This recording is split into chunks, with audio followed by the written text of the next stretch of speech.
தமிழக மீனவர்களை விடுவிக்க நடவடிக்கை தேவை. மத்திய அமைச்சருக்கு முதலமைச்சர் மு.க.ஸ்டாலின் கடிதம். கள்ளச்சாராய விவகாரம் தொடர்பாக காவல்துறையின் உயர்மட்ட அளவில் தீவிர விசாரணை. டிஜிபி சங்கர் ஜிவால் தகவல். கள்ளச்சாராய வியாபாரிகளுடன் அமைச்சர் மஸ்தான் தொடர்பில் இருக்கிறார். பாஜக மாநில தலைவர் அண்ணாமலை குற்றச்சாட்டு. கள்ளச்சாராய உயிரிழப்புக்கு தமிழக அரசை பொறுப்பேற்க வேண்டும். தமிழ் மாநில காங்கிரஸ் கட்சியின் தலைவர் ஜி.கே. வாசன் பேச்சு. ஒப்பந்த அடிப்படையில் ஓட்டுநர் நடத்துனர் நியமனம். அதிமுக பொதுச் செயலாளர் இபிஎஸ் கண்டனம்.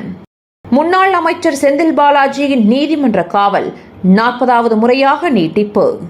தமிழகத்தை விட்டு வெளியேறும் பரந்தூர் பகுதி மக்கள். திமுக அரசுக்கு தினகரன் கண்டனம்.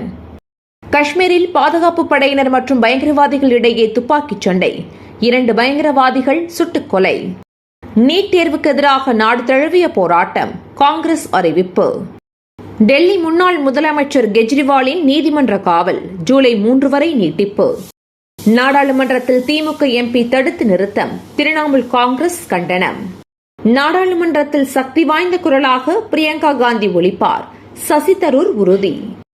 மேற்கு வங்கம் ஜல்தபாரா தேசிய பூங்காவில் உள்ள பங்களாவில் தீ விபத்து. பல லட்சம் ரூபாய் மதிப்புள்ள பொருட்கள் சேதம். பாகிஸ்தானில் மிதமான நிலநடுக்கம். ரிக்டர் அளவுகோலில் 4.7 பதிவு. தமிழகத்தின் 7 மாவட்டங்களில் கனமழைக்கு வாய்ப்பு. வானிலை ஆய்வு மையம் எச்சரிக்கை. தினந்தோறும் காலை தலைப்புச் செய்திகளை உடனுக்குடன் தெரிந்து கொள்ள வணக்கம் இந்தியா நியூஸுடன் இணைந்திருங்கள்.